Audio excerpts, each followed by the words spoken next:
Hello, this is Jill from ANU Online. I'm going to show you how to add an OU Wiki to your course. OU Wiki is a collaborative tool for Moodle that was developed by Open University, hence the name OU Wiki. It is a web-based set of linked pages. It enables students to create their own web content and is a flexible tool with a number of options. Because you can set it to individuals or groups, students can participate individually or collaborate in groups to create content including text, images and video. It is great for compiling research or presenting a project.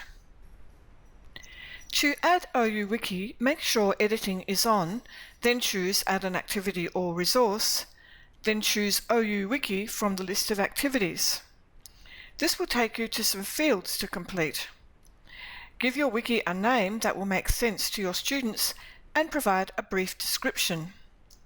If you wish the description to be displayed in your course site, check the box.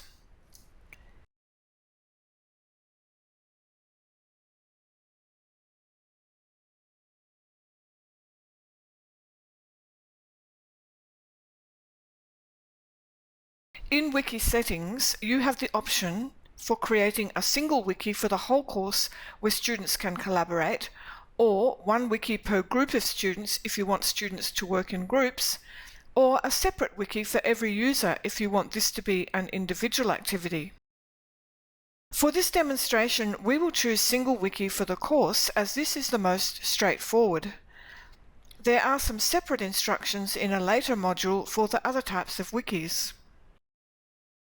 You can have an annotation system for your wiki which will allow participants to add comments anywhere within the wiki in the form of annotations. I will choose yes for this as I want students to collaborate and communicate with each other about their work.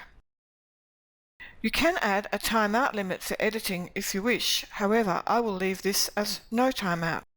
If I choose a time limit, it means that once that time has passed, a participant will no longer be able to edit the wiki during his or her current login. You can enable dates during which you will allow editing by ticking the enable boxes next to the calendars, then choosing open and closing dates.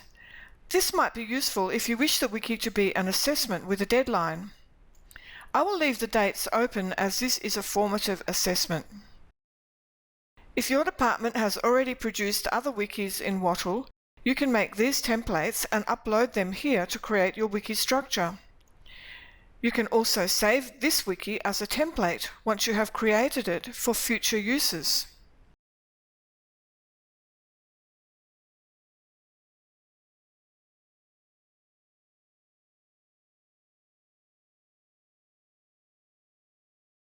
You can set Show Word Count to yes or no. It may be good to enable word count so that students can keep track of the length of their contributions. If you have other wiki pages you have already created, you can select Yes to link to import pages, and this will enable you to import ready-made pages to your wiki. In Grade, you can allocate grades or a scale to your wiki activity, or select none if you wish to leave it ungraded. Common module settings allow you to show or hide your wiki and also to set it up for groups. This will be dealt with in a later module when we deal with group wikis. I will leave the setting as no groups for now. I'm not going to set up any restrictions for access, and I'll leave the activity for students to mark as completed. If I wish to, particularly if the wiki is to count towards assessment, I could use the options below this to require these conditions to be met before the student is marked as having completed the activity. I will not enable Expect Completion on, but leave that date open. I will now save and return to the course. Now you can see my wiki, Storytelling and Teaching, in the course activities. When I click on the link, I'm taken to the wiki where there is an option to create a page. Selecting Create Page gives me an editing field in which to add content. This page will be where students will put some content, but I'm going to put in some prompts and some structure to get them started. You could leave this blank if you wanted to give your students a chance to be creative and make their own spaces as they wish. There are some instructions above under Edit the page below, which are explaining how to link to another page within the wiki. However, it is not necessary to do this because once you save this and go back to the wiki main page, you will have an option to add a page which will automatically link to this page. Expanding the toolbar, you can see it's possible to make this page look really good by inserting images or video, using headings and coloured fonts, and doing other formatting. The students can do that if they wish. Now that I have typed in some instructions, I will save the page. This takes me back to the start page, where below the page you will see options to add a section to this page or create a new page. I'm going to add in a section for each student to write some reflections. I could create a page for each student if I preferred, and if I had a lot of students, this might be a better option.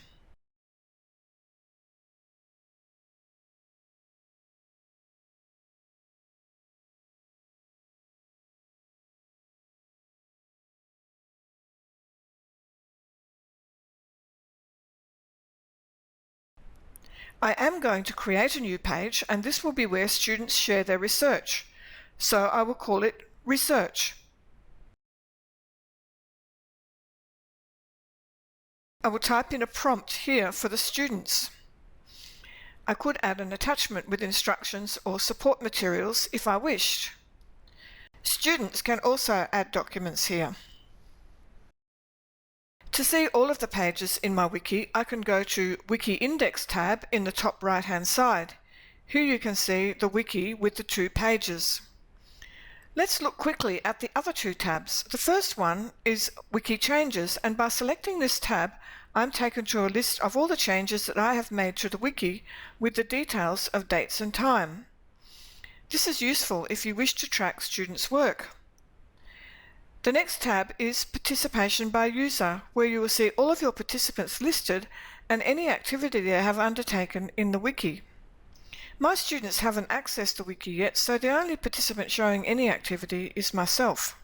Clicking on the Structure tab, you'll be shown the wiki and how it's structured, with research showing as a sub-page of Start Page.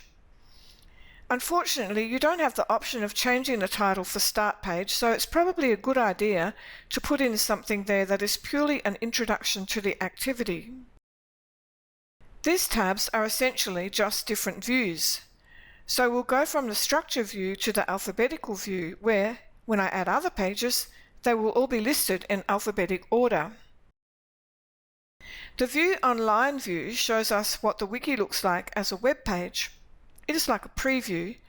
If you look at the bottom of the Start page, you'll see how the second page I created, Research, is listed there.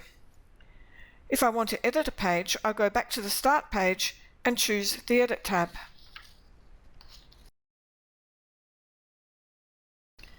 Selecting the Annotate tab, we're taken to a place where we can add annotations to any content on the wiki page.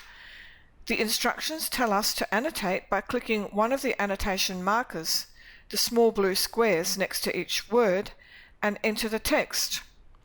I am adding an annotation to my instructions. You can now see the number 1 next to my instructions in the Edit view, which is my annotation. By saving the changes, we can now see a small note icon next to my instructions. Selecting it gives me the annotation in the space below. If I wanted to remove this annotation, I simply remove the text from the form within Annotations below the page. In the History tab, you'll find a list of all the changes that have been made to this page, the time they were made, and the author of the changes. You can view the changes, and if you don't want them, you are able to delete them. Saving my changes and heading back to the Start page, you can now see the sections, my annotation, and if you wish, you can edit the sections, add more sections, and add new pages. Any new pages will be linked in the Start page, creating a table of contents. When a student logs in, they will have exactly the same view as you. They are able to edit, annotate, and have the same views because this wiki is set up to be their web space, where they have control and can add content and rearrange the structure. That's all for this introduction to OU Wiki. Thanks for watching the video, and I hope you have fun creating your own wiki for your students in your course.